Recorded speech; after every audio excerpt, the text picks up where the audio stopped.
Hey everybody, welcome to the show. This is Ikaika Ho'ohuli, your host of Unscripted Randomness with Ikaika. Enjoy these previews. I like to write everything down on big notepad paper on my wall or on my window. I'll get an eraser and I'll write it all down, eraser Sharpie, and I'll write it all down my window. And I will just essentially throw up everything, I'll regurgitate everything up on the paper, up on the window. When you know you've really hit it is when someone stands up in the middle of the sermon. Our safety team might freak out a little bit. I'm bringing the heat, bruh. I love watching the game, but the grind of baseball was what I was out of. Contracts that are offered, you get paid $700 a month. You got to pay rent, you got to pay for a phone bill and buy food, and you're sharing a 2-bedroom apartment with 4 guys. You're on a bus traveling to God knows where. You're sleeping on training tables on away games. You're eating leftover pizza and... This is something if I didn't get paid 1 cent for, I would do for the rest of my life. So, strongman stuff, define strongman stuff for your listeners before I tell you how I got into it. He bends bars over his back or neck, and he rips phone books. Probably pull trucks and stuff too. I have no idea what you do. Teenagers love destruction. It's just the way they are. So if I'm going to break stuff, bend stuff, destroy stuff, tear stuff, pop stuff, whatever it is, then I can get a crowd. And when I have a crowd, then I can get them to listen. My wife doesn't like me having tattoos, but I got 2 of them. I have a cousin in Las Vegas who's a tattoo artist. I know a pastor who wears MAGA hats to work. That's me. I definitely, it's in the back window of my car when I don't wear it. Our job as Christians is to help people's relationship with Jesus grow. And then Jesus will point out the things in our life that he wants to change. Caught me with an Eminem CD in my truck. And it's only because my mom got in my truck to move it. And when she turned on the truck, the music started to play. My dad found the album, found the CD. It wasn't my CD. It was a burned copy of the Marshall Mathers LP. And he saw it, broke it. Snap. Whose is it? It's my friend's. Tell your friend I broke his CD.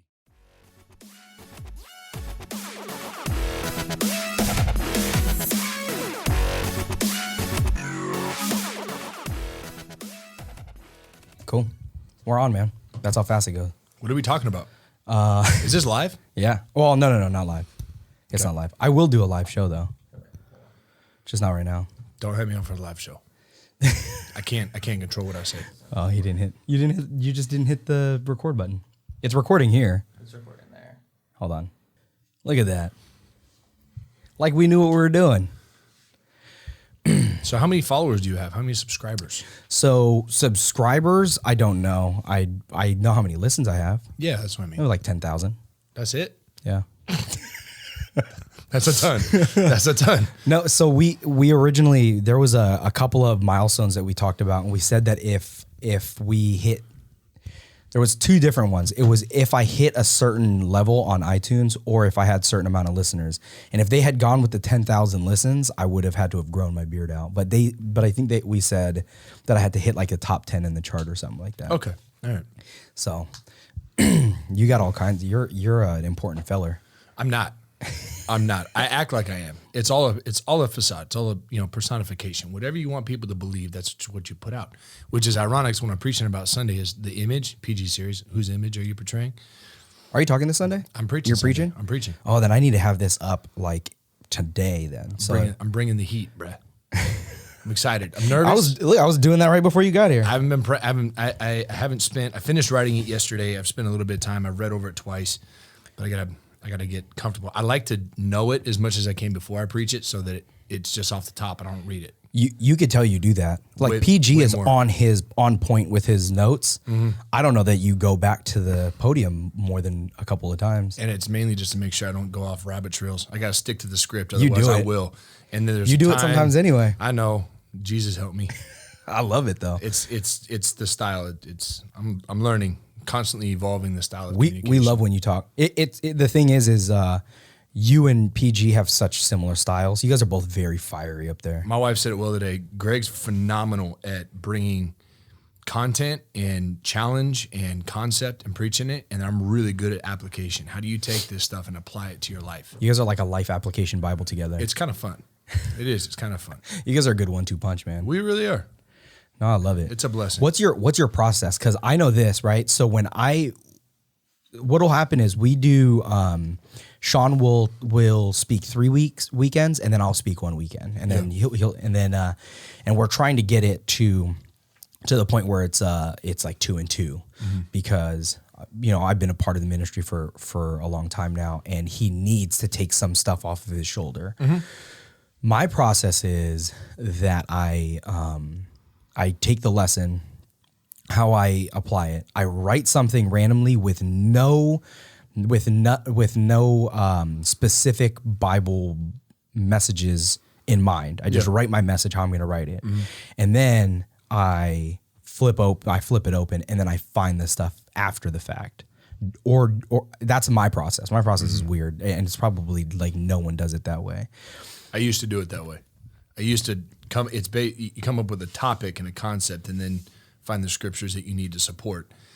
I like to find a scripture and then break it down and write my sermon based on it. So my favorite thing to do is to find 1 or 2 or 3 verses or a story and break down the scripture and basically teach what the scripture is trying to say, what it's trying to communicate, word by word, thought by thought. Why does it say this? What is that?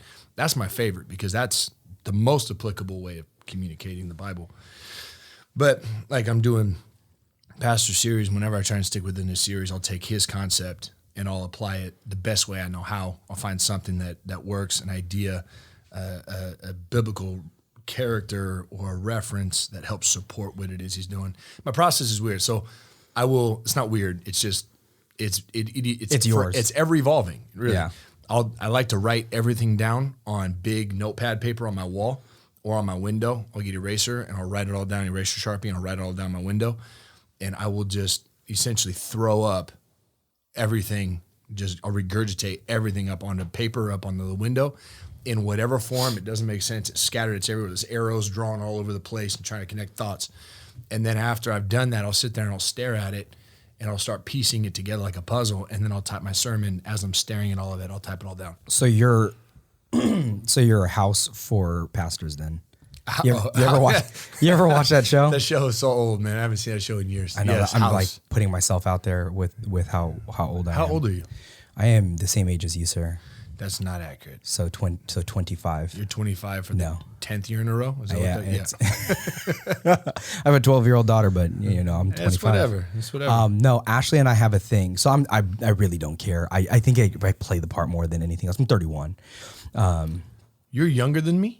Wow. Maybe. Yes, you are. Am I? Yes. I didn't know that. Asking. I'm telling you. I thought I was older than you. No shot, bro. I thought you were like. I got a baby face. You do have a baby face. It's a blessing and a curse. It's a curse now because I look young and people treat me like I'm way young, which is fine. But then when I am older and I look younger, then it'll be a blessing. Yeah. The blessing is prolonged. Yeah, Ashley tells everyone, because I kind of steer into the skid with like, I'm so scared to get old. So Ashley goes, yeah, he's 29.2 now. So every year I'll get a decimal. And then on my 40th birthday, I'll be 30. You'll be 30. I'll be 30. 30.1. Yeah. That's good. Yeah. That's what's up. I really don't care. I feel like I'm aging okay, except I'm losing my hair. So, where? Right here. I don't see it. It's going a little bit. You look great. I got a little bit of a widow's peak. No, don't do that. Don't do that to yourself. I told Ashley I'm just going to take it all down. Just shave it all off? Shoop. You got to have the right head for that, though. I don't have the right head. I don't think I do either. I think I've got, I don't know. I'm supposed to have a perfect head because I have an older brother, so apparently they're supposed to pave the way. I don't, and my little brother has got hair like Thor, like the first Thor, the long-haired Thor. He's got hair like Thor. He does. But neither of us are ever going to go bald. It's quite a blessing. Yeah. Yeah, probably not. I'm convinced. I don't have a head for baldness. You and your brother almost don't look at all alike unless you took away both of your hair. Maybe. I think you guys have some features. There's a significant difference in size. For sure. I was going to ask about that. Like, that's so weird. But you guys are both freaks of nature athletes. Yeah, he did. I've seen your brother do some stuff. He did polo and swimming in high school. So he was gifted in the aquatic area. I sink, so that wasn't really my calling. You're dense. I don't float good. He was great in the aquatic sports, and I was more of the I want to run into you as fast as I can and hurt you sports. That was my thing. So naturally you pick quarterback. Naturally, because what's better than a quarterback who lays hat on people? Yeah.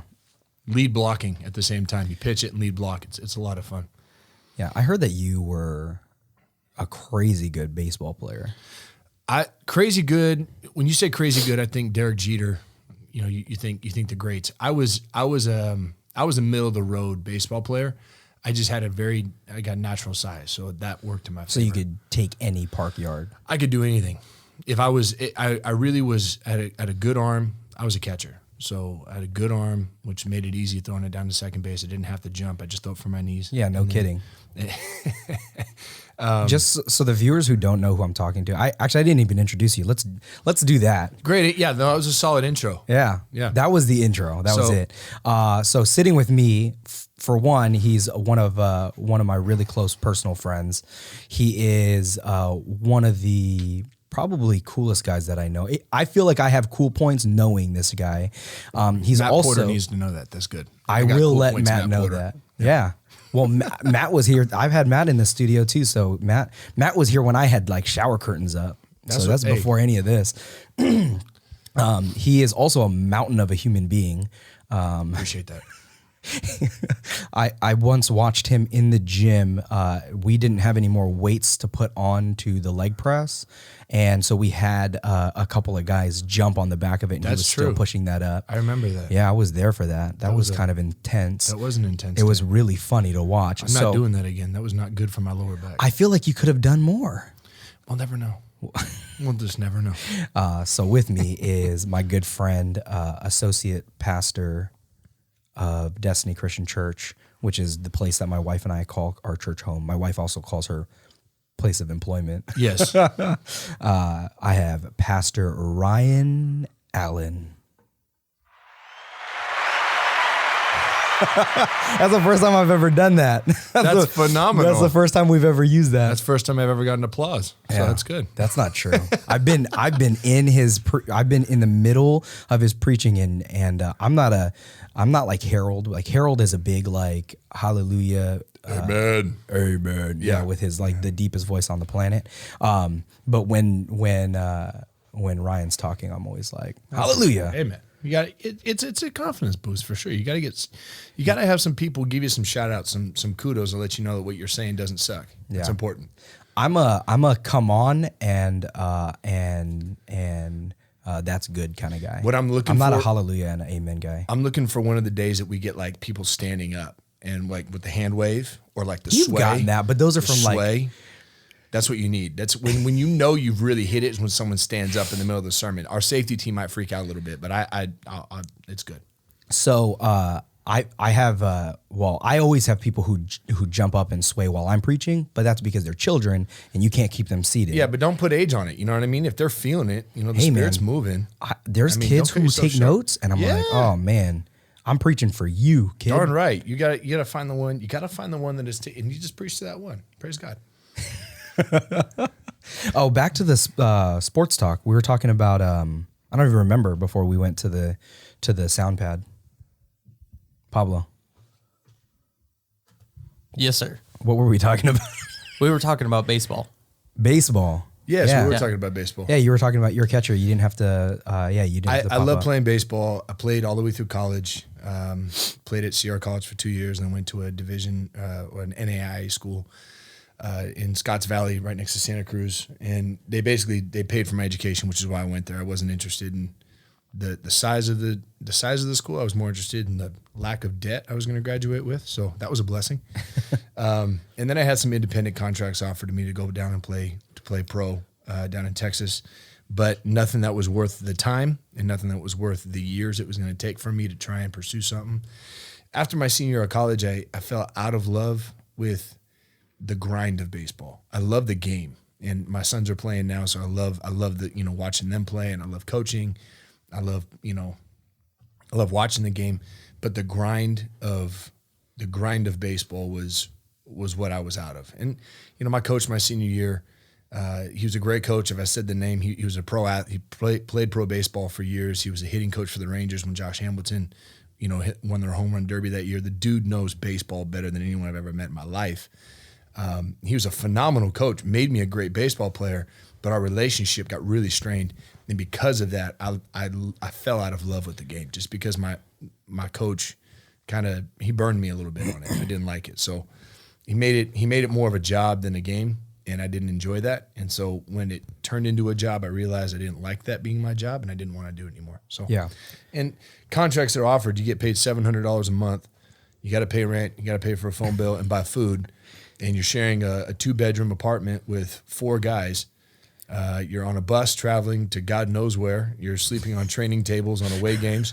You're eating leftover pizza, and maybe you might get picked up by somebody. It just wasn't something that I was interested in. So after college, I went right into youth ministry, full-time ministry, and that's where I was called. God called me at 14. I knew I was going to be a youth pastor.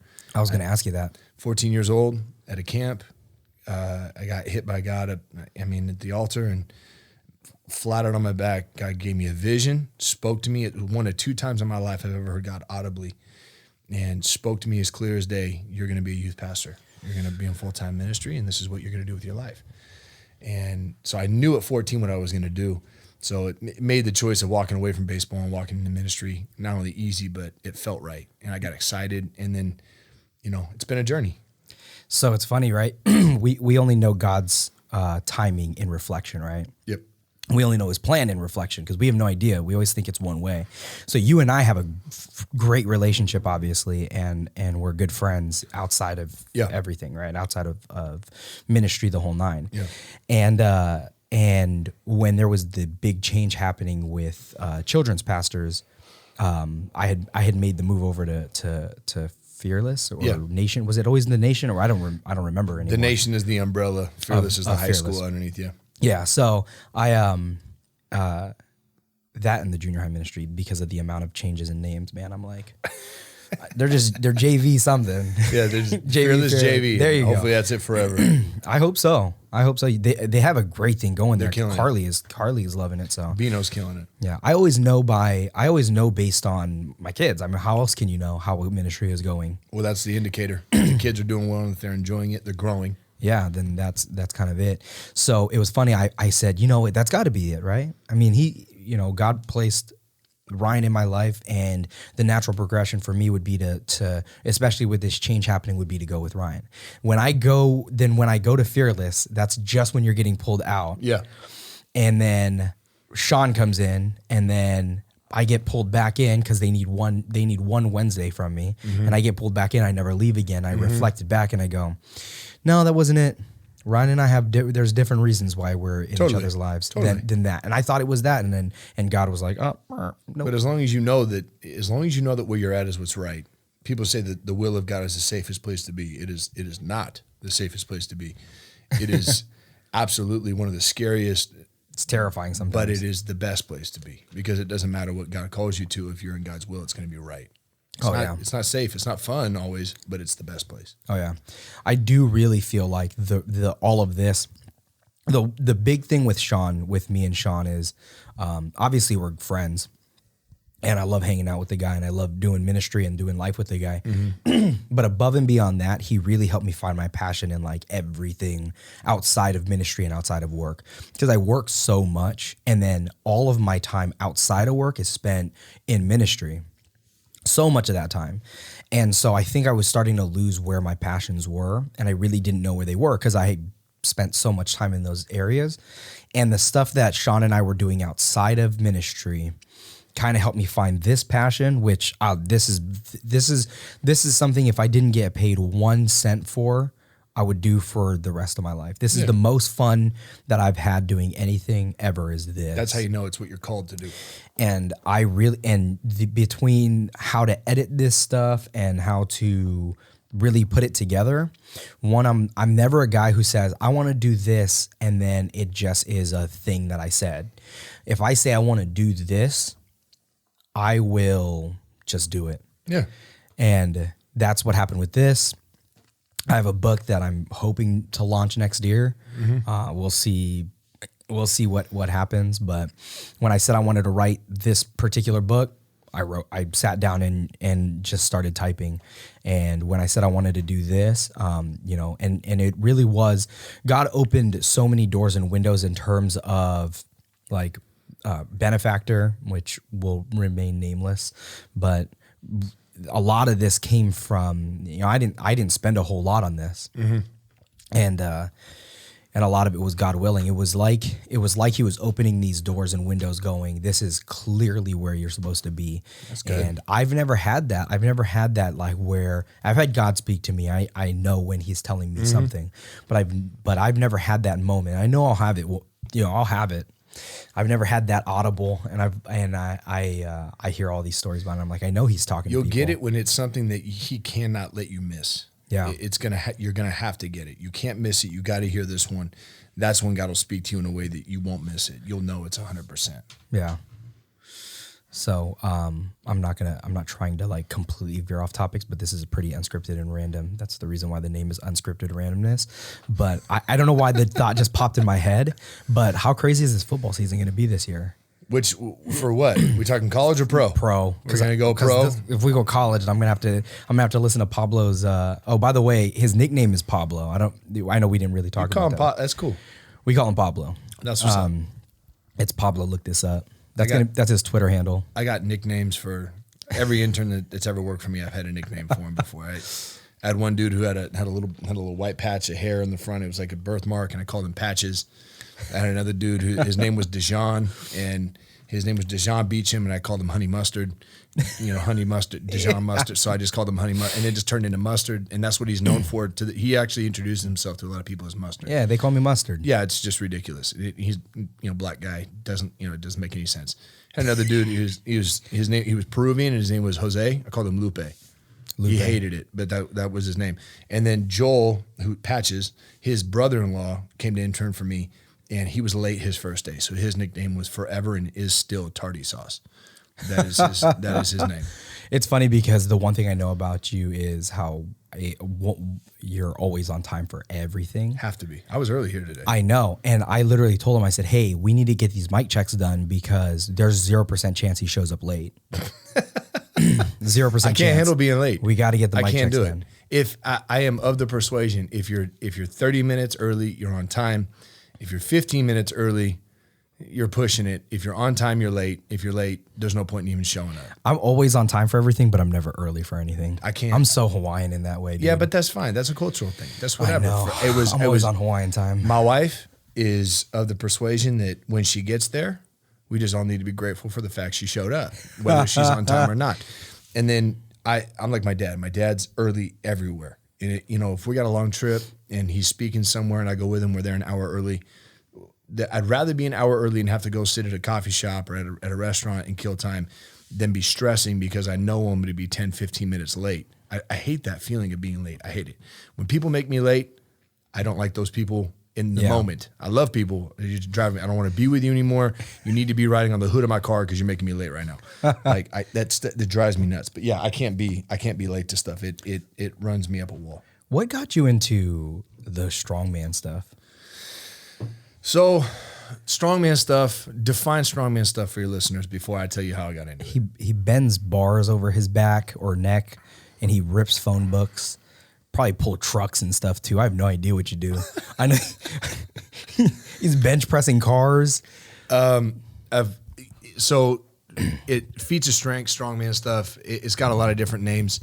I got into it when I started youth ministry because I started youth ministry in a little town called Morgan Hill, California. It's right out south of San Jose, up 101. And there were 2 high schools in the city. And as a youth pastor, your number one, and we can talk about leadership. I love talking about leadership. Your number one job as a youth pastor is to impact the teenagers in your city, period. And where a lot of guys get screwed up, and I'm going to answer the question about strongman stuff, where a lot of guys get screwed up is they think that their job is to be in their office writing really good sermons and come up with really cool illustrations that might get kids there. Where they're wrong is teenagers don't care about what you have to say until they know how much you care.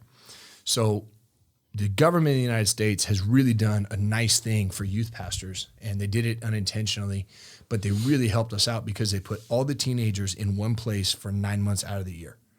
It's like shooting fish in a barrel. Like if you go to a high school, you're going to impact teenagers, period. So as a youth pastor, I thought, I don't have every teenager in the city in my youth group. That's a problem. So how do I get to every teenager? Instead of asking them to come to me, how do I go to them? Well, where are they? They're at the high school. Okay, so I went to the high school one day and I walked in the office to sign in, and immediately I didn't belong there. They knew I didn't belong there. I was awkward. I didn't know anybody. They're like, "What do you want?" "I want to hang out with kids." "Yeah, you're not allowed to hang out with kids. You're a stranger. No one knows you. That's not a thing." So I came back for the Christian club and I brought a bunch of Little Caesars pizzas, and teenagers follow you anywhere when you have free food. And I thought there's got to be a better way than just pizza to get these kids to listen to what I had to say, because I got a gospel message and I have my testimony I want to share. So I called up my dad's friend. His name's Sean Fitzhugh. My dad did strongman stuff for I think 15 years, and I grew up watching him do it. And he used it as an outreach. It was a way to attract a crowd. And he did it on mission trips. So I thought, if I will put my head through a stack of bricks, teenagers will want to hear what I have to say. I've seen that happen. They will have to hear what I have to say. I mean, that's just insanity. So I thought, if there's no better way to get a group of teenagers in the middle of a quad to come gather around you and listen to you talk than breaking something. Teenagers love destruction. It's just the way they are. So if I'm going to break stuff, bend stuff, destroy stuff, tear stuff, pop stuff, whatever it is, then I can get a crowd. And when I have a crowd, then I can get them to listen. So I had my buddy Sean. He came down and he taught me how to break bricks, taught me how to bend rebar, taught me how to tear a phone book, explode soda cans with your hands, all that kind of crazy stuff. So I got into it. The answer is I got into it because I needed a way to get teenagers to gather around me to listen to the message I had to share. And I had a mom one time. She goes, "Show me in the Bible where Jesus broke stuff." I said, He flipped some tables. Yeah, but he was angry. Yeah. So, I'm not angry. She goes, "Show me in the Bible where it says you got to break things with your body." And I said, "I can't." I said, "It's not in there." She goes, "Well, then why are you doing it?" I said, "Because I can't think of a better way to get kids to listen to what I have to say. So if you have a better way, please tell me. I'll do that. It's a lot easier on my body not breaking these things. But until then, this is what I've got. This is the gift that God's given me." So break bricks, bend rebar, lay on beds and nails, explode soda cans, blow up hot water bottles with your mouth, bend rebar in your mouth. Bend horseshoes and all kinds of stupid crap. And break baseball bats over your leg. Tear out of handcuffs, all that stuff. It requires strength. A lot of people go, "Oh, it's fake." No, it's not. It really isn't. I would really love to set up a stack of bricks and watch you try and break it, because you'll probably break you before you break the bricks. It's not easy, but if you can do it in a way that it's not about the feat of strength, it's about the message that they get, that's when you start to make an impact. Now, a lot of people look at it and they just think it's cool because then they look strong. Well, I hate bricks. I don't do it anymore. I don't break bricks anymore. I'm over it. I did it for 11 years of my life and I'm over it. I try not to do it anymore because it's not great. What's great is the message I want to bring. So Yeah. I got into it because I needed a way to get teenagers to gather around me and listen. So you walk out in the middle of a quad. I'm sweating right now. You walk out in the middle of a quad and at Pittsburgh High School in the Bay Area, and they got almost 3,000 kids in this high school, and they got a big pit in the middle. It's pit high, so they got a big pit in the middle of the school. And I get on a microphone and go, "I'm gonna put my head through a stack of cement. If you want to see me do it, come over here in the pit." And the principal said 2,000 of the 3,000 kids were standing there watching. So me and my buddies were doing all the feats of strength, we're doing the show, all this stuff. In the middle of it, we stop, and I hand my friend Caleb a microphone, and he shares his testimony about how he was molested as a kid, and he had gone through suicidal thoughts, and he had drug abuse and alcohol abuse, all this crazy stuff. But then he met somebody, because you can't preach Jesus publicly in public schools. He goes, "I met a guy, and this dude changed my life. And he helped me forgive the person that hurt me." And he talks about how Jesus, he never said the name, but how this guy helped him through all of his problems and his pain, and now he's free from all these things. And if you want to know about that person, I can introduce you to him later. And then we have all these kids come up and go, "Hey, who's that dude? I want to hear about him." And we can have conversation one-on-one. So it is hands down one of the most effective tools I've ever had to be able to share the gospel of Jesus Christ with teenagers is putting my body through cement. And if that's what it takes to get teenagers to meet Jesus, all day long, that's fine. You gave me goosebumps when you were talking about that, dude. I'm getting goosebumps talking about it. So if the visuals I have in my mind of the assemblies and the rallies and the packed out gymnasiums and the packed out quads and all that stuff, just kids gathered around just to watch you do crazy stuff, all for the possibility and for the purpose of giving them a message.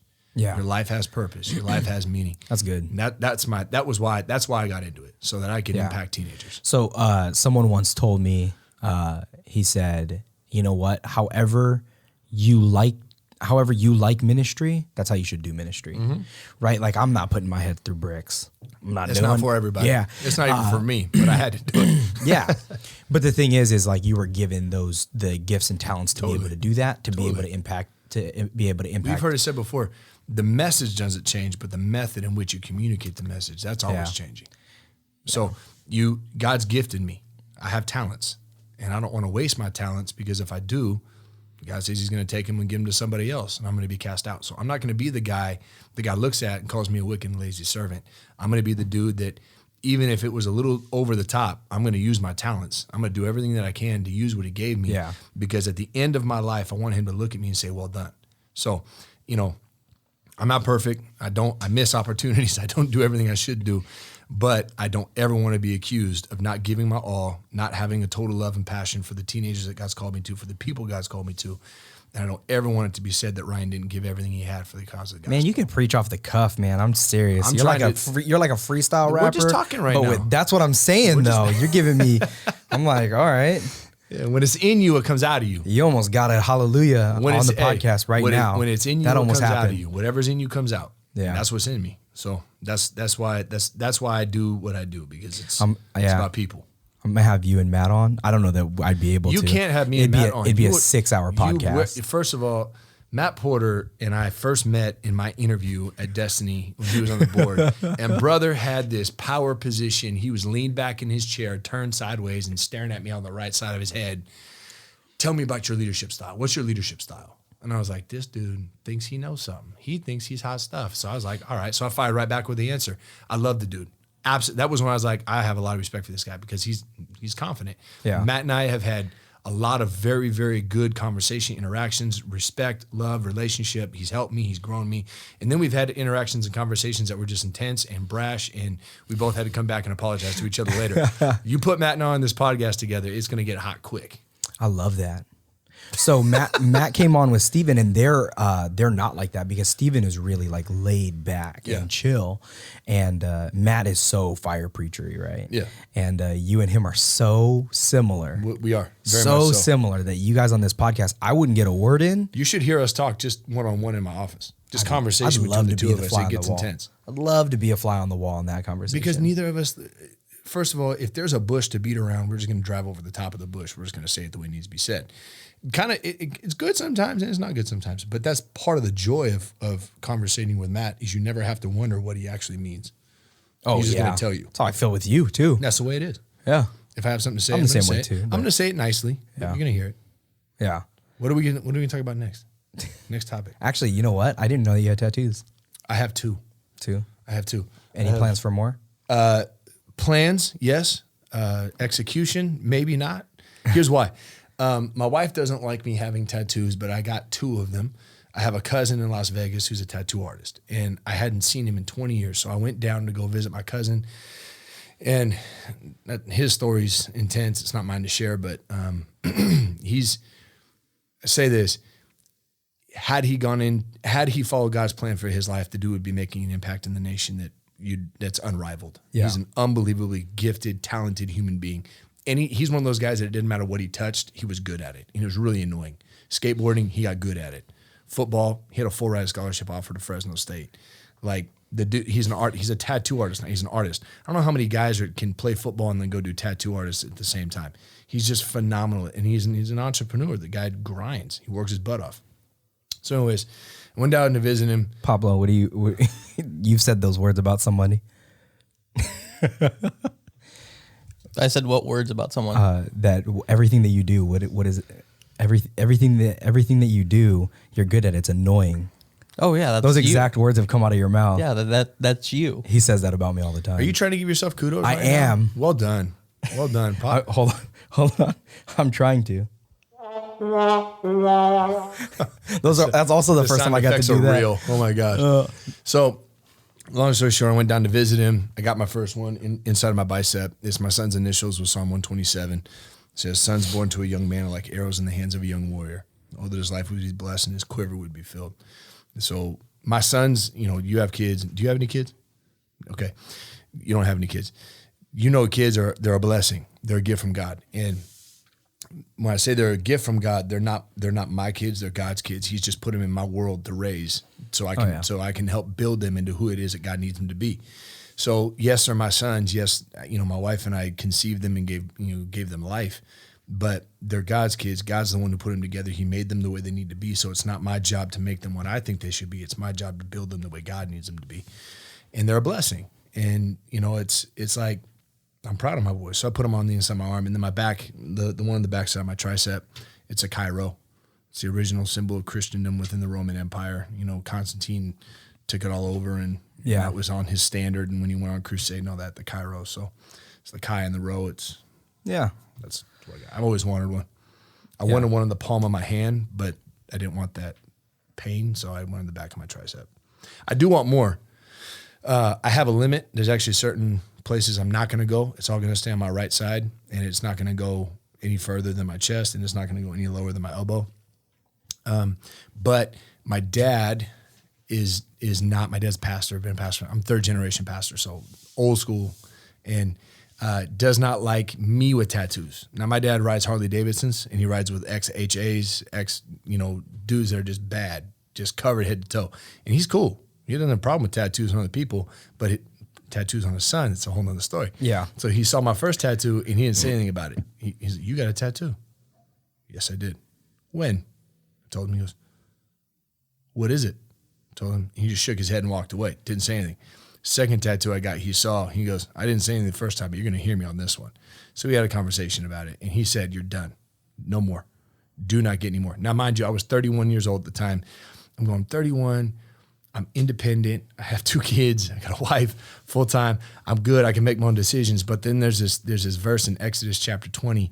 It's the 5th commandment. It says, "Honor your father and your mother." And I have this grind right now in me where it's a grind where I'm going, God says to honor your father and your mother, and it's the only one with a promise. And it says so that life will go well for you. And so in my mind, I keep going, I need to honor my father. My dad said, "Don't do it anymore." And I'm old enough to make my own decisions, but I'm never too old to not honor my dad. So honor your father and mother so life will go well for you. So it's kind of like that. Is another tattoo worth the possibility of life not going well for me? That answer is no. However, I do want more. So I want more, but I'm probably not going to get more because I kind of want my life to be blessed. Originally, I wasn't going to go past my elbow. I was the same thing. And then Ashley saw she saw a guy, because you've seen mine, right? It's it's a Hawaiian tribal or whatever.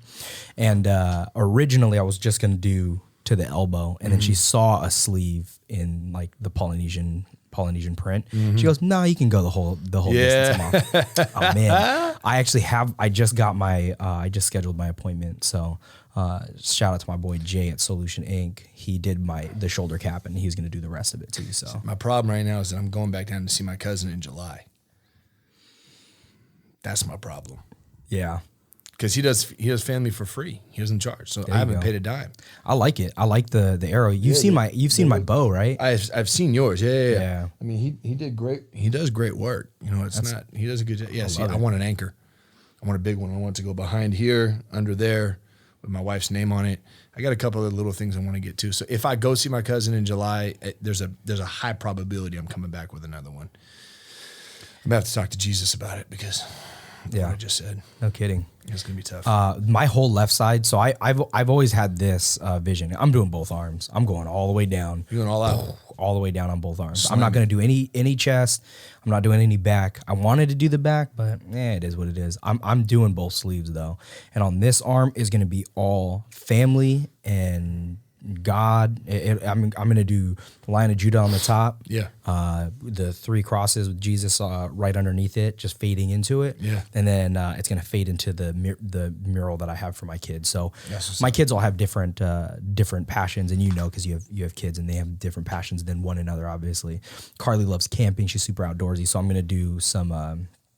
Like silhouette trees with like a little campfire, and then it's gonna fade into space. So Caden loves everything about astrophysics. He loves everything that has to do, and his favorite planet is Saturn. So there's gonna be a giant like silhouette of Saturn. And then Chloe is so girly, and so this one's the hardest one because how do you put a unicorn on your arm and still make it be look a cool? dude? So inside of Saturn, there's going to be a silhouette of a unicorn in there for her. So it'll be like a little montage to the kids into the three crosses into the Lion of Judah. That's what's up. In one big mural. I want to do it in one sitting, like a 12 hour sit. How you gonna get a cat? You gonna get a dude to work on you for that long? Yeah. Well, Jay's gonna do mine. It's an all day sit. That's gonna be about 8 hours from where the shoulder cap ends down. It's gonna be at about 8 hours, and we're gonna do it in 2 4-hour sits in the same day. I don't like waiting for stuff. I don't really either. impatient. I got a problem with that too. If Yeah. I was gonna get that, it'd have to be all done at one time. I wouldn't want to have. And that's what I'm gonna do. And the only thing that I'm leaving is this portion right here because I have a. Ashley and I, we did. I got the bow with our wedding date. She has an arrow with the wedding date underneath it. We're gonna do another like husband and wife thing on the inside of the arm. Yeah, so we'll do that. I want the anchor with my wife's name on it, and she doesn't want me to do it. I was like, why? She goes, what happens if something happens to me and you got to get remarried? I don't want your next wife to have to. I was like, well, you were the first. Yeah. Like, and first of all, I'm going first. If anyone's dying, I've said first, that to it's Ashley, me. too. I'm dying first. Like, Yeah. I'm going. It's the way it's You didn't gonna put be. your head through bricks. That's okay? what I'm saying. My boys need a mom. Yes. So, what are we talking about next, man? I'm enjoying this. You random control the combo. conversation. Well, what do we want to talk about? That's why it's called unscripted randomness. I don't unscripted randomness. I text you. So full disclosure. So I pride myself on the fact that I keep it unscripted and random. But I did text him that we would talk about secular culture versus Christian culture, because there's some pretty big differences, right? Secular culture tells you, do you. It's really selfish, right? It's like really self-serving. And then Christian culture is all about like self-sacrifice.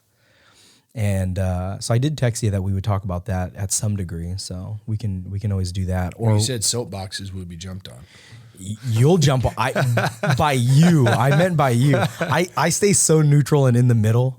That's healthy. That's good. You're the host. That's good. I do that because I have a guest who's coming on, and I told her because she was scared. She knew that she knows I'm a Christian means I'm fairly right leaning. I go to the middle on some things, but I'm for the most part we're pretty conservative in this house, obviously. And she's very left leaning. She is an advocate for LGBTQ, Q, whatever, however many acronyms they put to the end of it. She's an advocate for it. She is also a veteran. Oh wow! And there's these things called peace polls, and she puts the peace polls up. And she said, "Well, let me ask you this: am I going to get lambasted? Are you going to try and pick me apart while we're sitting there?" And I said, "I'd never do that. Yeah, I would never do that. I'll always honor the person who's sitting in front of me, and I'm not that guy." Yeah. Now she and I won't agree on a lot of key issues, but I don't disagree with the peace poll idea. Some of the things behind the reason why they got started were very like bleeding heart liberal, but I certainly understand peace and culture. So I told her, I said, no, we'll come on, we'll have the conversation about it. Now, most of my listeners are right-wing conservatives, so you're gonna have to deal with that. I know a pastor who wears MAGA hats to work. That's me. I definitely, it's in the back window of my car when I don't wear it, and I let people know. And if I see a Bernie or a Hillary or a frickin' whomever sticker, I will pull up in front of that person and slow down so they can see the hat in the back window of the car. I love it so much. I show up and my wife is sitting there, and I can see you because your office, it was like a kitty corner from where her desk is at, and I'm staring in there and I go, babe, is he wearing a MAGA hat? She goes, yeah. I go, see that he and I, we're homies. Hey, you know what? I'm not. If Obama had a hat, I might have worn. I might not have, but I might have worn it. Here's why: I am to support the leadership. Whether you agree with leadership, whether you agree with political stance, Here's the thing: the freaking climate of our country right now is so divided. Yeah. When our national anthem says "One nation under God, indivisible."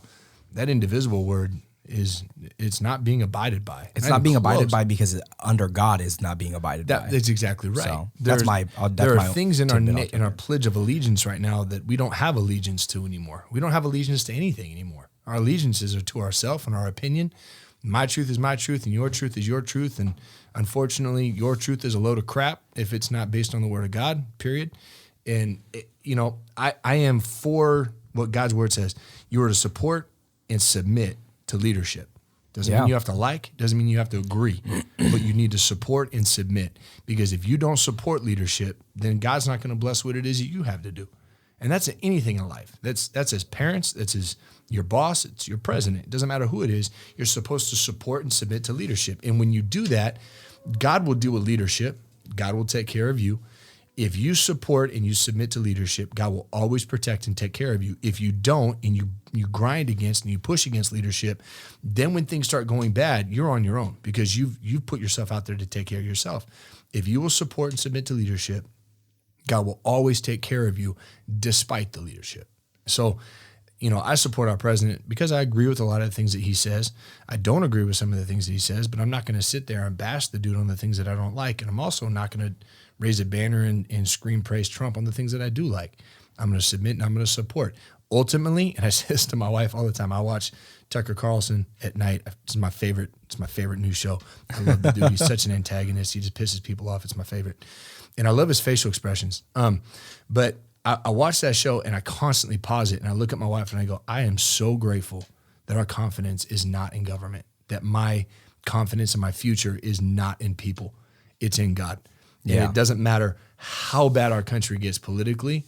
I know where I stand and I know that God's going to take care of me. I don't care how bad the economy gets, how many illegal immigrants come into this country, how many illegal immigrants come into this country. I don't care how the left is or how the right is. I don't care what is what. God is in control. My life is submitted to him, and I'm here to do what I'm called to do. I live in the world. I'm not of the world. That means the world has an impact on me, but it doesn't have a dictation of my future. So I'm good with, I'm good with people that don't agree with Trump. I don't care. I do love people that get super intense on the LGBTQ, RSTUV, WXYZ topic. I just, I actually traveled our district, Northern California, Nevada, with my dad, and I taught leadership to pastors and youth pastors. And the one question that was asked consistently every single time is, how do you make a positive impact in the lives of homosexual people in your church while still holding a biblical standard? How do you do that? And it's more of the way you look at the person. And I'll just say it this way. A person's sexual identity is totally irrelevant to me. It doesn't matter to me. I don't look at you and hold higher value to you because you're heterosexual. It doesn't matter to me. Your sexual identity is irrelevant. I don't walk up to someone and ask them what their orientation is and then determine how I'm going to treat them based on that. They're people. So if I'm supposed to love people, then I'm going to love people. I don't care what they believe, where they stand, what they hold, what they do. I'm going to love people. So what I tell people is this: your sexual identity is irrelevant to me. What matters to me most is your relationship with Jesus. That's what matters to me most, because ultimately that's the crux of the purpose of life, is a relationship with God. So if your relationship with Jesus is growing, it's got to be in a movement forward. He will point out the things in your life he wants to change, and he'll point out the things in your life he wants to grow. That's not my job. Where a lot of Christians get themselves in trouble with this homosexuality topic is they think it's their job to tell people what's right and wrong and then help them change what's right and wrong. That's not our job as Christians. Our job as Christians is to help people's relationship with Jesus grow, and then Jesus will point out the things in our life that he wants to change. That's not our job. Our job is to help them grow in their relationship with God. And if we grow in our relationship with God, then the things that are wrong, we're not going to agree with, but we're also not going to focus on. The problem, and I say it all the time, I'm going to preach this on Sunday too. We need to become far better at being known for what we love than what we disagree with. Yeah. I am sick and tired of people judging church based on what we hate and what we don't agree with, instead of knowing the church for what we do and what we love. Yeah. personally. For sure. Drives me Do you nuts. think there's an issue both sides though with that? And I don't mean our church in particular. I mean church, The church, across the body of Christ. yeah. Do you think there's an issue both ways and it's more with members more so than pastors themselves, or maybe with pastors as well? Is there an issue where both sides are doing that? Absolutely. Well, Yeah. of course there's, but you can only control you. Yeah, 100%. You can't control the other side. It's weird, right? Because you have to be self-sacrificing, but you also have to, you have to have that self-sacrifice, but you also have to. I'm trying to find the best words to say what I'm thinking, but at the same time, you have to just handle yourself with your walk in Christ. It's like a weird balance, right? It's a weird balancing act that you have to find. Totally. And, one of the things people say about Christians is, don't judge me. Don't judge me. I'm going, okay, well, here's the thing. It is my job to judge. As a Christian, and not my job, that's the wrong word to say. I am supposed to judge, not your choices. I'm supposed to judge the fruit, the product of your choices. I don't judge you based on what you do, but it's my job to sit back and to pay attention and to examine the byproduct of what you chose. And based on the byproduct of what you chose, I can determine whether or not what you're doing is right or wrong. So people can make choices all day long. I'm not going to judge their choice. I am, however, going to judge the product of the choice, because the product of the choice tells you whether or not the choice was good. Yeah. That's just the bottom line on those things. And so when people get all hot and heavy about, homosexuality, and then you can, you get, I can flat out say, I believe homosexuality is wrong. It's not right. And the Bible says it's not right. The Bible flat out calls it sin. However, we have made that the one topic that we are going to go to war on.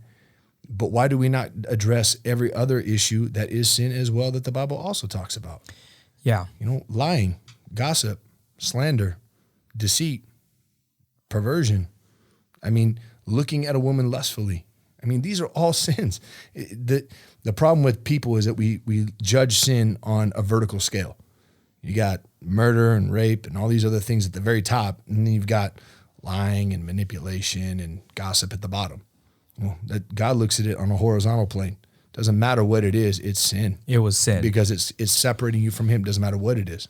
So I don't, not that I'm right, not that I have it figured out, not that I'm perfect. By no means am I perfect. And I do not support, nor do I condone a sinful lifestyle. But I am far more interested, and I care far more about the person than I do the choice that they're making. And I will not ever eliminate a person, and I will not ever discriminate against a person for a choice they make. I will, however, love them and care about them, but I will not support what they're choosing to do. And I can do that. I can love somebody without supporting what they do. Totally possible. And I think that's what culture is missing. Culture is missing the love of people. Yes. Just love people. Be team people. Yeah, but we're not, because team people Insinuates that you're okay with who they are. Because the world has told you you're one way or the other. You have to choose this or that. You have to. It's not either or. It's both and. Yeah. When did it become so black and white in this kindergarten country? I don't know. I don't mean that because I don't mean that by race. I mean, but it's not black and white anymore. There's so much gray. Yeah. And the problem is that there is no longer an absolute standard of truth. There isn't. And that's, you can blame it on whoever you want to blame it on. But because there is so much opinion, and people's opinions and feelings have become truth instead of truth and fact being truth, that now if you feel something and someone disagrees with you, they're wrong. Well, I'm just going to tell you right now, I'm going to say it. Your feelings are liars. You cannot trust your feelings all the time. Sometimes your feelings are wrong. Yeah. And if your feelings are wrong, that's okay. You're allowed to be wrong. But I'm not wrong for telling you your feelings are wrong. And if you disagree with me, come see me. 6900 Destiny Drive. I'm the giant dude breaking bricks. I'm the guy that's going to come out and give you a hug and a smile. That's true though. You're such a teddy bear though. I am. You're a giant teddy bear. You're a giant buff 1,000-pound pushing teddy bear. True story. When I was at Sierra College playing baseball, I was bodybuilding at the same time as playing baseball. So I looked intimidating intentionally. I wanted to. I wasn't really living for Jesus at the time of my life. So I was trying to be an intimidating guy. And my girlfriend at the time was sitting in the stands, and there was this dude there that knew me from parties that I had gone to. And he was talking to somebody next to him, and my girlfriend was sitting right behind him with one of her friends. And this guy goes, "Hey, see that guy down there? That's Ryan Allen. He's freaking like he's big, yacked out, scary looking. He's a total teddy bear, total teddy bear." And my girlfriend's friend looks and goes, "Did you know your boyfriend's a teddy bear? Are you aware of that? So I've been being called the teddy bear forever and ever and ever. Because you kind of are. But that's good. Yeah. It's a good thing. I think when you are as, when you're as, because it's not just that you're like jacked, you're also like a tall individual as well. How tall are you? 6'4". 6'4"? Okay. So it's funny. I was telling pretty much my oldest friend, his name's Frank, and I've been ministering to him secretly, not secretly, but like slowly. I've been ministering to this guy slowly over the last 10 years. and one of these days, praise Jesus, his daughter, she comes to Fearless JV. That's what's up. They drop her off though. So pretty soon they get close. They're on the property. You're getting them there. Yeah, we're getting them there. That's good. And he's one of my best friends in the entire world. And I was telling him I was going to have you on, and he goes, and I was talking about how, you're big and how me and Kyle used to call you the mountain. And he goes, really? And then I showed him a picture of you and Sam on the website, and he goes, he doesn't look that big. And I go, hold on. So because you really can't tell in that picture how big you are. Yeah. And so I looked up a video of you on YouTube preaching, and I pulled it up, and it's like a far back shot, and you're a V of a person, right? And I go, "You're telling me that dude's not big?" He goes, "Yeah, he's pretty big." I'm like, "Dude, I'm pretty sure his biceps are about as big." You'd rather as be your a head. V shape than an A shape. You know what I'm saying? You'd Yeah, rather be a I'm V shape than pretty a pear. pear-shaped. You don't want to be a pear shape. I You don't. get yourself back in the gym. Dude, I haven't it's seen you in hard. there. No, it's not. It's not that hard. It's I do hard it for every me. day. No, it's not hard. You know what's for you. really bad too is when I canceled my membership. If I ever went back and Did you cancel your membership to the I gym? did. Well, that's why it's So hard, Chris- because you canceled the membership. So Chris, no, but here's the thing. Chris would let me, if I walked up there and I was like, "Chris, I don't have my membership, course, he'd bro, let you in. but I want to work out." He'd So let what me you're in. doing is getting rid of your excuses right now. You're limiting your own excuses. I do jujitsu, man. Come on. So? I just don't do it enough. And Just roll around the floor with somebody. You got to get some weights in there, bro. That's hey, man. There's so what's funny is man, I can't not do this. I can't not do this. I try to not talk about jujitsu on the podcast, and I can't do it. It's my favorite sport on the planet. But it's one of those. You said sport. It is a sport. Have you ever? Define sport. Define the word sport. Would you consider wrestling a sport? Define the word I'm sport. asking. No, I'm asking you to define the word sport before you start asking me questions. So I would say that a sport activity would be considered. Are you Googling the definition of the word That's sport? what he's Good. here for. Okay, good. A sporting activity is something that is physical and competitive. There has to be some form of competition, and it has to be physical. Okay, I want the definition. What's the very definition, Pablo? An activity involving physical exertion and skills in which an individual or team competes against another or others for entertainment. Okay. I would say jiu-jitsu is a sport. Okay.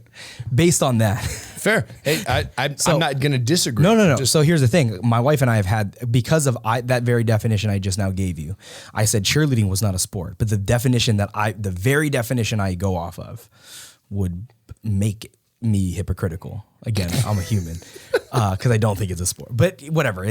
Floor routine is a sport. Come on, dude. It's in the Olympics. Come on. However, jiu-jitsu is physically strenuous and, in my opinion, right, it's the funniest thing in the world to watch my buddies who are jacked to the gills come to their first jiu-jitsu class. because it tears them apart. It destroys them. It tears them apart. Now, I will say this, and I say this to Frankie all the time because he's 6'3", and he's pretty good shape. And I tell him, I go, well, your first class, when he and I roll for the first time, like, dude, you'll be, and I'm not saying this to pat myself on the back. I trust me, when I go there, I'm humbled plenty because there are guys there who are far better than I am. But Frankie doesn't know he doesn't know jiu-jitsu. And I said, your first class, I'm going to go 30-ish%, and I'll probably tap you 4 or 5 times per minute. And that's not a bad thing. You just don't know where to be, where your body needs to be hey, you don't know. Wrestlers do well, but wrestlers get submitted quick because they have different. They have like They have like a almost like it's not. I don't want to say arrogant because I don't want to say it negatively because I was a wrestler as well. They have a different. They have a type of confidence that they don't realize that. Hey, guess what? A jiu-jitsu guy doesn't mind being on his back. So for you shooting in on a guy, someone will shoot in on a double leg, and I had this happen to me. A guy shot in on a double leg. Once he got in on me, I let him take me down. The guy thought that he was in where he needed to be, and I did this thing called the loop choke, and he went out. Because that's a choke where you feel like you're good, and then 4 seconds later, you're just gone. And he didn't have time to tap. And I have guys who I work with who want to roll with me, and they're all jacked, and I'm like, listen, man. Well, it's funny because they brought you up, and they go, well, what if you rolled with Ryan? I said, let me tell you this. Technically speaking, he doesn't know how to do jiu-jitsu. However, I've watched this guy lift weights, and there is a point in time where the guy can curl your body weight where it doesn't matter if you can armbar the guy or not. But here's the gift, Pablo. You need to learn this. This is important for guys like you and I who don't know jiu-jitsu like, Tweedle Lee over there. What you got to get good at is that your bark is so convincing that no one wants to challenge your bite. He doesn't even need to bark, though. I don't bite. Honest to God, he doesn't even need to bark. I think I've gotten in 3 fights my whole life. Like where legitimately I had to like throw down on somebody in my whole life. And one of them was my fault. I picked it, I started it, I finished it.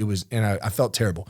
I hate fighting. I hate it. It's not something I like to do, but you've got to get so good that your bark is so convincing that they don't even want to see your bite. They don't think you know what I'm saying? You probably got to get there. Say something, Pablo. No, you don't even have a bark. Your presence is your bark. But that's part of the beauty. So I was at Rock and Jump, the trampoline place last year with my boys and my wife. We were there having fun, chilling, and they got little areas there that are for 4 and under, so little kids can jump without big kids hurting them. Well, this big kid came in and was trying to get his little brother. He was jumping and screwing around, knocked my little kid down, and my son started crying, and it hurt him. I was like, whatever. I don't baby my kids. I'm like, if you get hurt, get up. You're going to live. Is there blood? No. Quit crying. Let's go. So this kid knocks my son down, and my son legitimately hurt himself. I walked over. I picked him up, asked me if he's all right. The other kid just stood there and watched. I looked at him. I was like, are you going to apologize? And this kid looked at me. He goes, sorry. I was like, that was pathetic, but thank you for at least attempting. I walked back over. That kid's dad comes up to me. My side, big guy, big black guy, looks at me, and he starts cussing me out. Now, we're standing in the middle of Rock and Jump in Roseville. This is not like Compton. Like, we're in the middle of Roseville right now. And this dude he starts cussing me out. And I looked at him, I was like, dude, your kid knocked over my kid. There's not a problem. He's fine. I was trying to play. I'm aware of this. He's not supposed to be there. You just tell your kid not, you want to go outside and fight? Now, this dude was drinking. He had smelled the liquor on his breath. And I looked at him. Now, mind you, he's 6'4" as well. We're looking eye to eye. And we're standing shoulder to shoulder. We weren't like toed off. We're standing shoulder to shoulder, chopping it up, just talking smack to each other. He goes, you want to go outside and fight? I looked at him and said, you don't want to fight me. No, let's go outside right now. I said, sir, you are drunk. You don't actually want to fight me. He goes, I'll wait. He's saying words that I'm not going to say. And I said, I tell you what, you go ahead and lead the way. I'll follow you outside. I won't handle this. No, you don't want none of this. I'm going, no, go ahead. I'm waiting. I'll follow you. Let's go. We can walk right outside.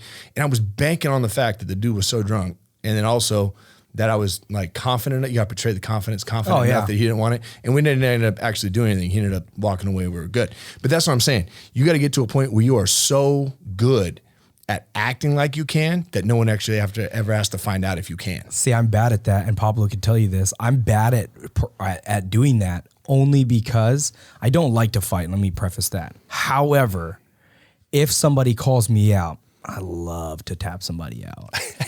So we have, there's been several times. Now, mind you, one of the guys knows that I know jiu-jitsu. He didn't know the degree. He didn't realize that like I've been doing martial arts and that I've been training since I was knee high. I mean, I was Chloe's age when I first started training in martial arts. Wow. And that's judo, jiu-jitsu, and they're all none of them are like like Kiai. None of them are like stuff like that. They're legit martial arts that you see in MMA now. People who, when I say jiu-jitsu, they think of UFC, and I'm like, no. You're taking it somewhere different. Yeah. I'm talking about the sport of jiu-jitsu. Anyway, so this guy, I'm sitting in my chair. You say jiu-jitsu, I think Hoist Gracie. I think UFC 1. With the gi out there just tapping fools. Yeah, I'm going to show you a video of this guy named Gordon Ryan. I'll show you. If we had the screen up here, I would pull it up, but we'll do that another time. I'm going to put a TV up right there. That way he can pull videos up when situations like this. Is this going to turn into the Breakfast Club one day, where you got a TV and you got like live cameras filming? Yes, that's coming like literally next month. We're gonna go full Breakfast Club on full this Breakfast thing. Club. I'll have you back on too when I have cameras up. I'll rap for you. Let's do it. I'm in. All right, we'll talk hip hop. Eminem's the GOAT. So he is the GOAT for sure. We'll get into that here in just a sec. I'm sitting at my desk. He is very fit. He's older than me, but he's not like old for this earth. He's just older than I am. He's probably like 15 years old. Pablo's laughing. That means that that must be funny. Well, he's very fit. Would you say that Nick is he's pretty fit? Yeah, he is. This is a guy who takes the droplets of whatever healthy stuff and puts it under his tongue, and he takes Deer all these antler extract. He takes all these vitamins. He's at the gym all the time, and he comes up and he's trying to wrestle me, and I'm like, dude, you know that I know what I'm doing, so you should stop. And he's like, come on, man, come on. And he's messing around. I'm like, dude, seriously, you should stop. And he keeps going. And I did a very basic move. And he goes, dude, I don't even know what happened. All of a sudden, your leg was wrapped around my leg, and then your arms were around my neck, and then I was going out. And within probably 4 seconds, he was passing out. I had let go already. He gets up and he starts tapping out. I had already let him go, but he still felt like he was going out because he. See, if I was going to see a dude like you, I have to use my weight and my arm length to win. I have to. Yeah. I have to. So there's a point in time where strength and size does make a huge difference. However, there's this guy, okay, his name's Gio Martinez. They call him they call him Freakazoid. His brother's Boogeyman. His nickname Baba is Yaga. He is a former breakdancer, 140 pounds. I'm going to show you the video off recording later. You need to see this. He is 140 pounds. The guy who he's going against is bigger than you, if you could imagine it, and he submits that guy with a Marcellitine. Now, that is 1 in a million. He probably loses that match the next 20 times, but he caught him on that one. But there is a point in time where size and strength, it doesn't matter at that point. That's why there's weight classes. Yeah. That's the whole point, because there is a point in time where. But that's why UFC at the beginning was so much fun to watch, because there was no weight classes. Because you watch a 170-pound guy like Hoist Gracie put Kimo Lapalara in a triangle choke. Totally. Yeah. It was just a lot of fun to watch. You know, they had some 600-pound dudes on there that were just getting forearmed in the back of the head. Yeah. I loved it. Yeah. UFC in the day was awesome. Rolling with a guy like you, two things. One, I wouldn't take it very seriously because you're a giant, and not only that, you're in I wouldn't take it incredible seriously shape. either. You're in incredible shape. But let's say it was a competition. Two chances. One, a leg lock, because it doesn't matter how big you are. If someone legs are grabs down, your you're leg, done, yeah. So heel hooks, and I couldn't do. A lot of competitions, they don't allow certain types of heel hooks because they're really dangerous. You can tear an Achilles like really easily. That's really the only shot. No arm stuff, no neck stuff. There's no way. There's no way that a guy my size is choking you out. 0% chance. That's good to know. And a guy my size is not arm barring. I've been choked either. out one time in my life. My buddy David came up behind me, and he was doing jiu-jitsu. Yeah. But he ran up behind me while I was talking to somebody and jumped on my back and locked in and was like, just tap out, just tap out, just tap out. And I wouldn't tap. And he ended up, I started bleeding out of my nose. Yeah, that and happens. I went out. And it was the only Did you time get the I've ever shakes been when you woke back up when the oxygen got back I had to your that brain? weird taste in my tongue. I was like, dude, I'm legitimately I was talking on a Sunday night at church, and he just jumped up behind me and grabbed me and took me out. So funny story about guys jumping behind you. And he's heard this story from the guys who actually did it. When I first started in the car business 11 years ago, and at the time I had just come off, I had won a year before that. I had won, it's a world championship called the San Fujiyama tournament. It's a world championship. It's not as big as like IBJJF Mundials, and you in context, it's like what's the best way to put it? It's almost like the difference would be like right now the NBA is going on. So there's the NBA championship, which would be Mundials, right? And then you have the conference championship right now, right? So it's the equivalent of like the conference championship, but it's still a pretty prestigious big deal. Tournament. So I was coming off the heels of that. I'm all in shape. I didn't have the pear dad bod that I have today. and I get in and I'm talking all this mess about how I've never been choked out in competition. I've been choked out plenty. I've never been choked out in a competition. I've been arm locked. I've lost plenty of matches as well. I'm pretty self-aware when it comes to like my jiu-jitsu and my judo and everything. And this tournament was a judo tournament, not a jiu-jitsu tournament. So put that in context too. And I was telling everybody how I've never been choked out in competition. And so they made it a mission to try and choke me out we have a thing called the point in the car business where salespeople, that's where they stand when they're calling cars when they pull into the lot. That's called the point. So I'd be standing on the point and I'd have 4 or 5 guys who are all trying to sneak up behind me and choke me out. Mind you, I taught them the proper way to choke somebody, and they still attacked me like they were assassins. And for over a year, nobody could get me. And my best friend Frank, the one I was telling you about, who I've been slowly ministering for the last 10 years, he comes up behind me one day and he's massaging my neck. Now, him and I, people joke about our bromance because we're like, Ashley and his wife Darcy consistently joke like, yeah, if they turned out to be gay and ran away with each other, we wouldn't be crazy surprised. My wife says thing about my friend John. Yeah, we're legit. The only person she's afraid of me leaving her for is my friend John. And they joke about that all the time because Frankie and I are that close. And he comes up and he starts massaging me, and I do this one. I go, and I put my neck back. And once I do that, he sinks it in. First guy to do it. He was the only guy to do it. And he still to this day reminds me that he choked me. That's I'm good. like, he would never do it. He can't get it anymore. I had a staff member that for 1 year told me that he was going to take me down. And for 1 year, I'd turn a corner and he'd jump on me. And every time. Is his name Mike? No. Okay, Mike was a wrestler. No, Mike's a bowling ball. You couldn't. Anyways, it was Joel. Okay. And for 1 year, Joel tried to take me down. And every time he did it, and when I say a year, it was like 2 or 3 times a week for a year, he'd end up kissing his knee. So the objective was that he'd take me down. If not, he'd have to kiss his knee. And so I'd wrap around his neck, wrap around his leg, and I'd bring him together and have to kiss his knee. And that's when we were done. Oh, did you ever wrestle? Did you ever wrestle or do anything like that? You know why? I couldn't wear the singlet. Couldn't wear the singlet. I couldn't do it. I had a hard time. I'm not about the singlet.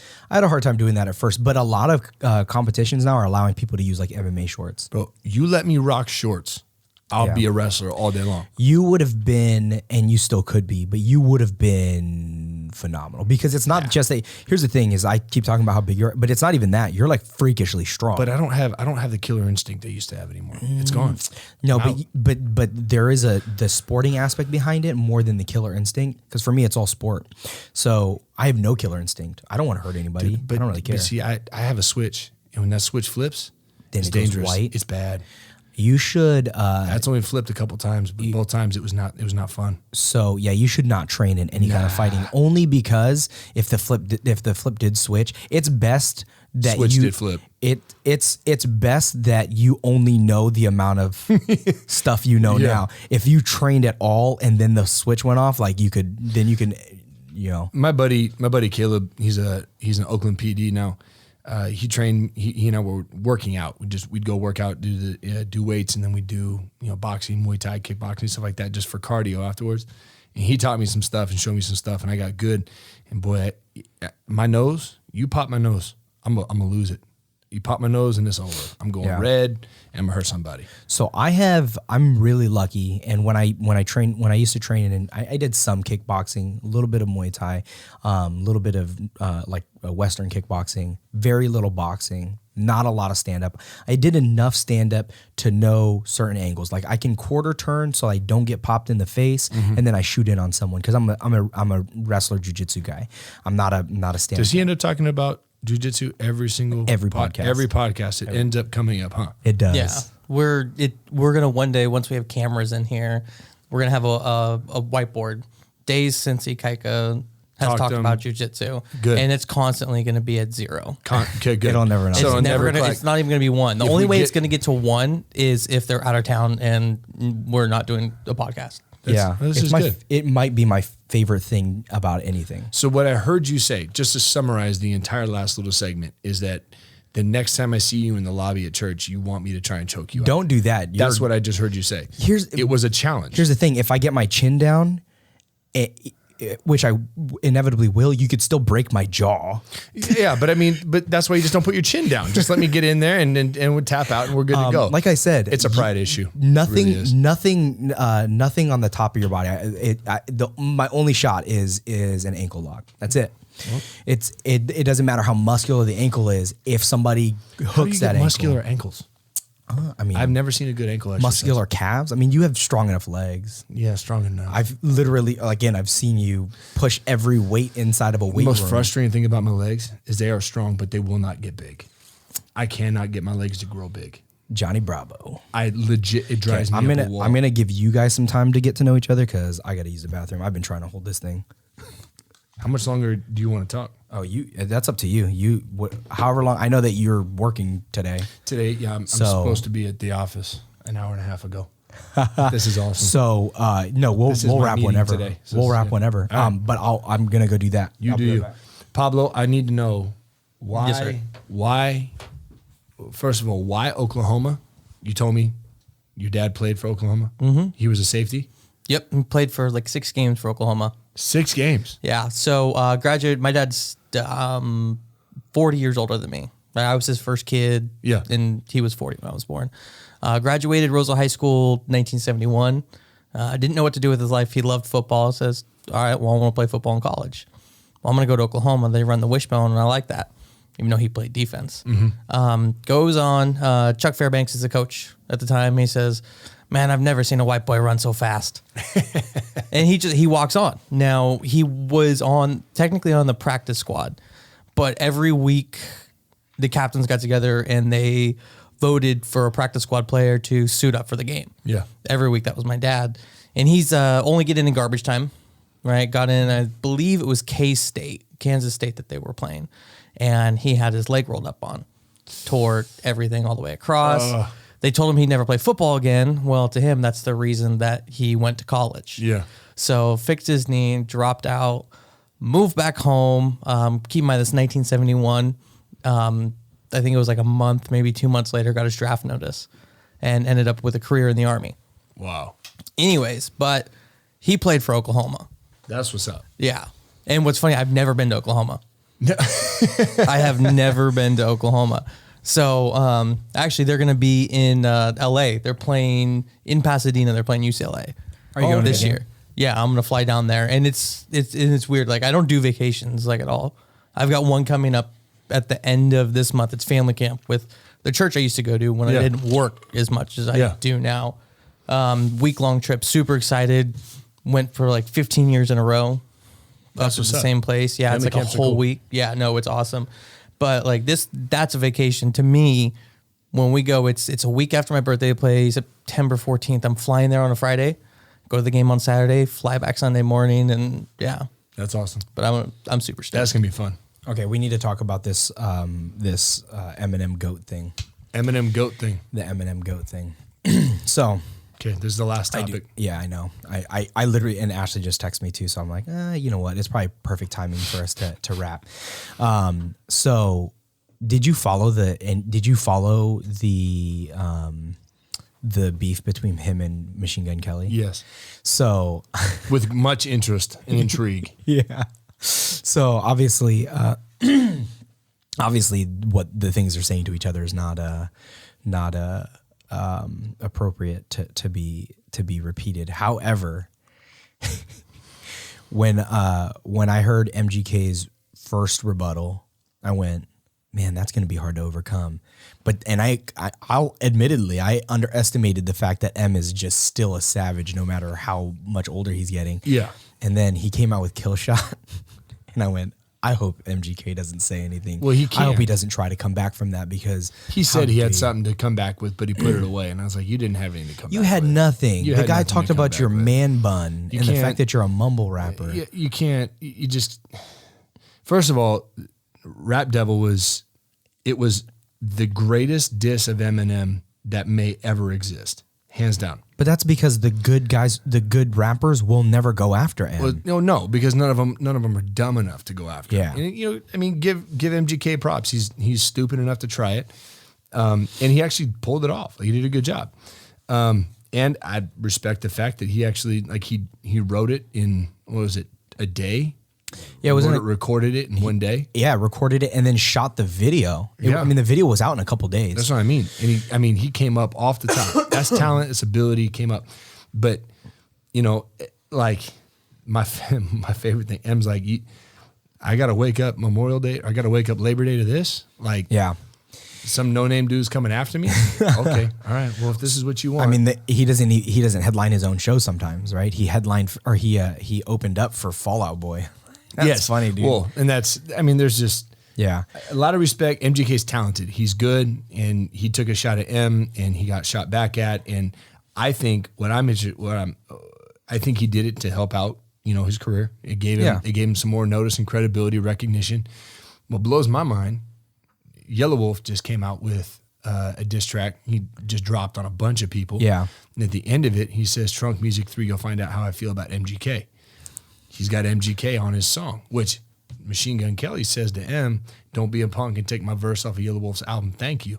I'm like, what does that mean? Well, now Yellow Wolf comes out with his album, and it's out, and MGK's on it, on the song Rowdy, and they kill it. They do a great job, which is interesting to me because M and Yellow, they're like, and Yellow Wolf, they're boys. So why you'd have, it's a very interesting dynamic. I think the rap game at that level, at their level, at the entry level, there's a lot of animosity, but at their level, do they really hate each other? No, they don't care that much. Let's be real. But they can't care that much. There's so many other things. I know it's that Eminem's got a business out here in this area. Yeah. And he's got a couple houses he owns out in this area, and he wants to move to Rockland. Like he wants to live in this area.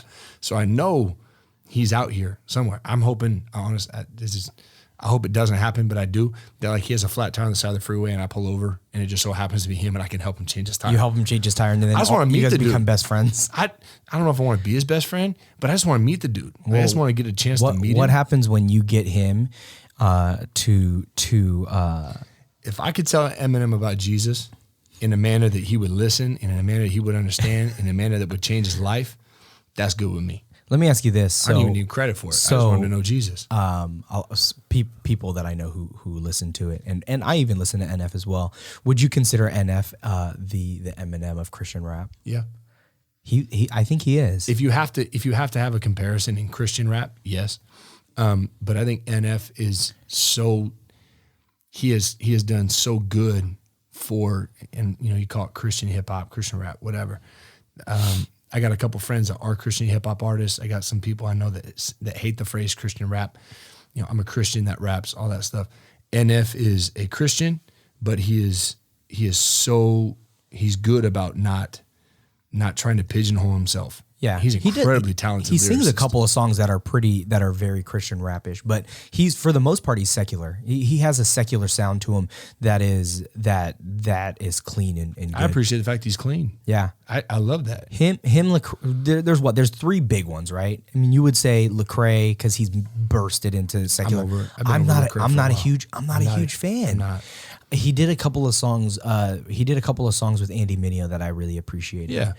So Andy Mineo, I got so much love for because he's a guy who came from the secular rap game who said, man, listen, his Formerly Known album, when that dropped, the song Formerly Known, I can relate so much to, because I was not I mean, even though I've believed my whole life, but there was a time in my life, and you probably had the same time. I mean, a lot of guys our age, we have that same walk where at one point we went, okay, we believe, but are we we didn't follow, or we didn't have the values. We're going to live it or not. Yeah, I did not. There was a good portion of that, my early 20s and late teens, where I did not live it even remotely. That's I call a spade, right?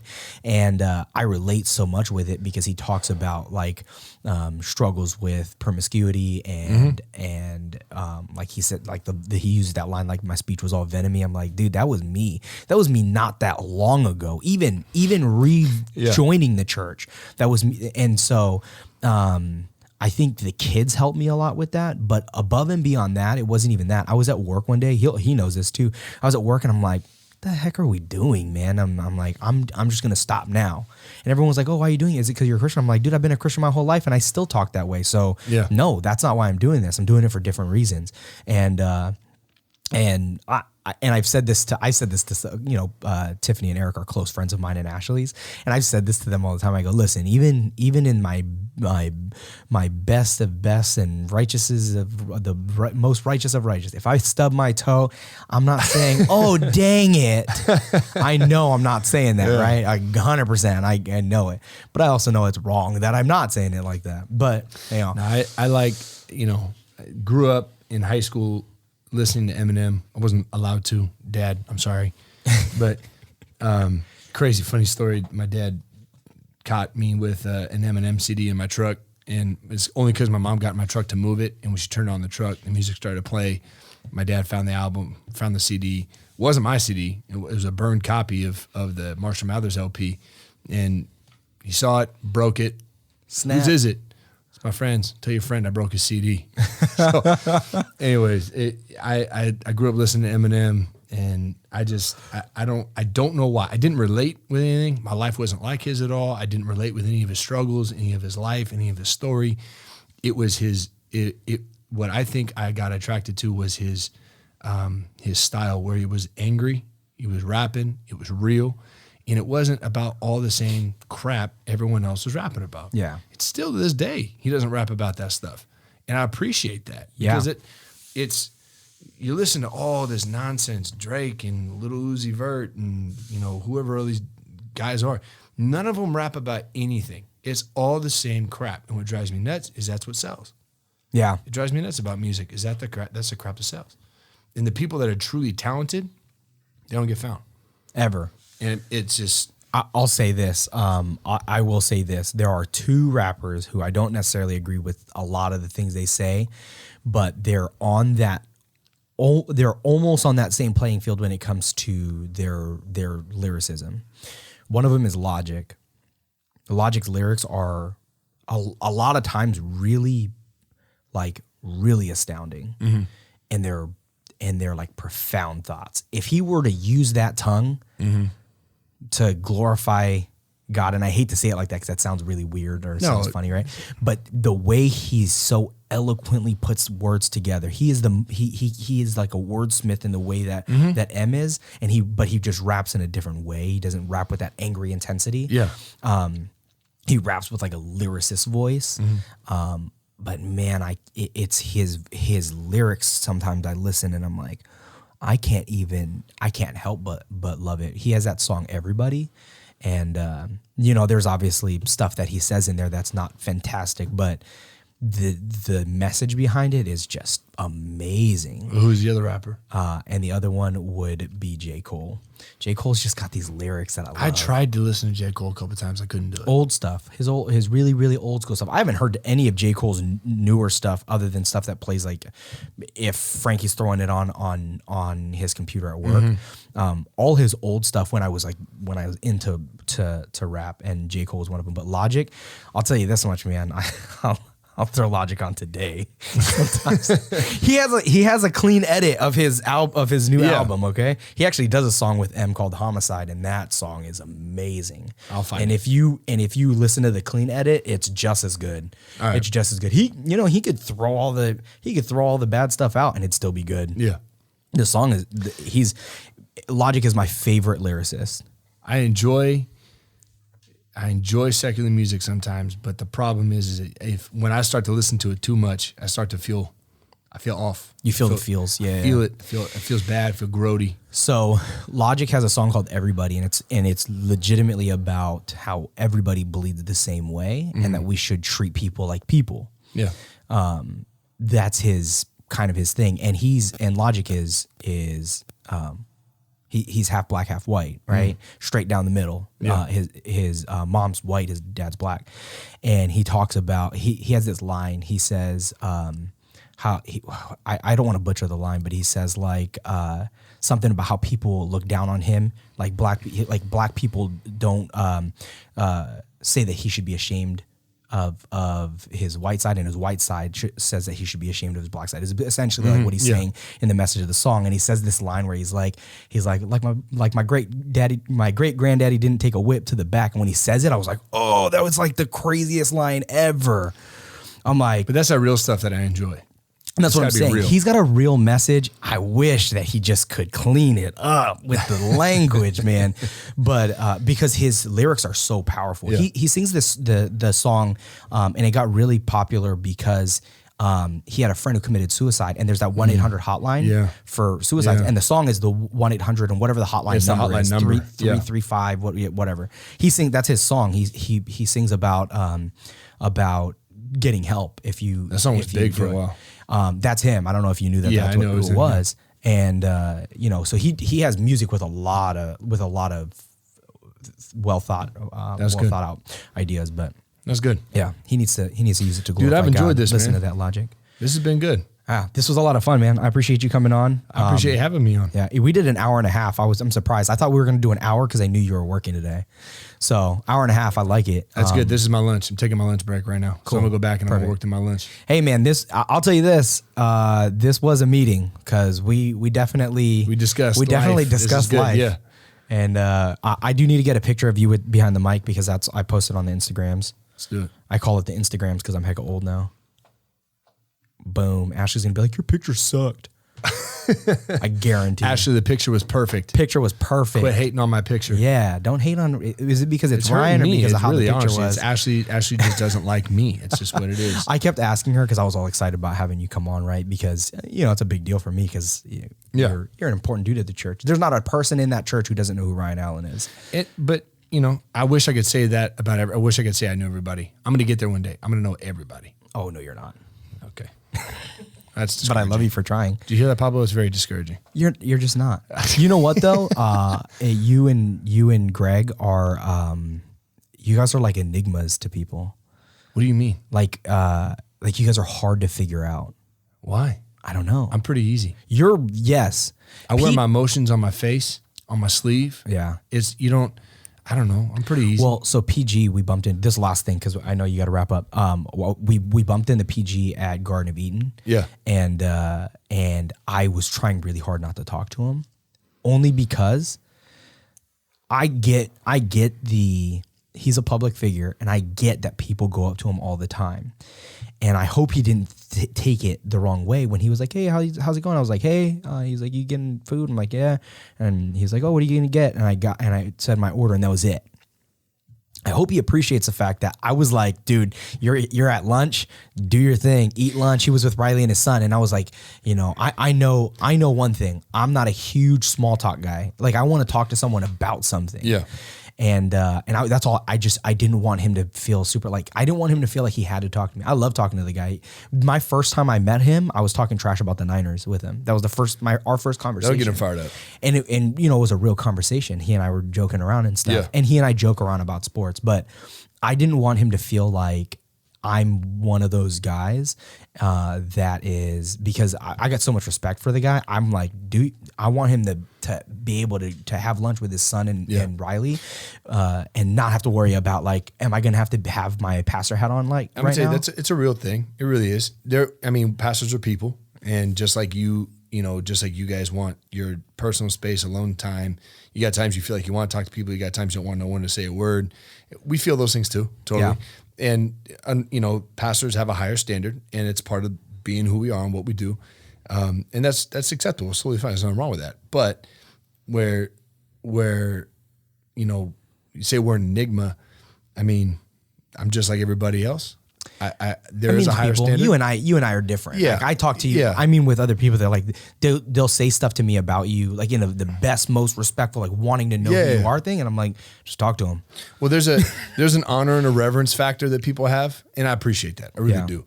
There's a separation from stuff, and I really appreciate that too, because I only have so much space in my life for stuff, and I wish I could have everybody in there, but you just can't. It's not possible. Yeah. However, I'm happy that I'm in the inner circle. Yeah, well, as much as I am. I have a really big circle. So Yeah. I had a kid giant one time circle. walk up to me, and she goes, "I'm your favorite." I was like, "I don't have favorites."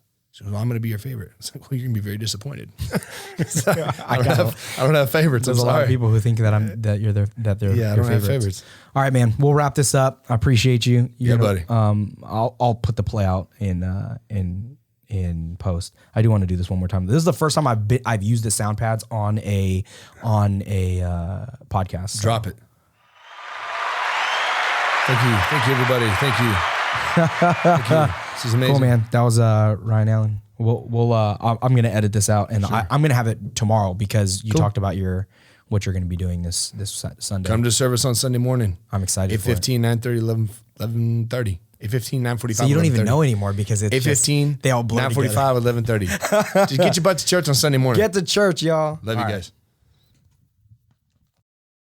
Thank you guys so much for listening to Unscripted Randomness with Ikaika. Really enjoyed having Ryan on here. We had an insightful conversation, obviously, and I definitely appreciate you, the listeners, because without you, none of this would be possible. So I wanted to thank you guys one last time. God bless. Pablo, play us out.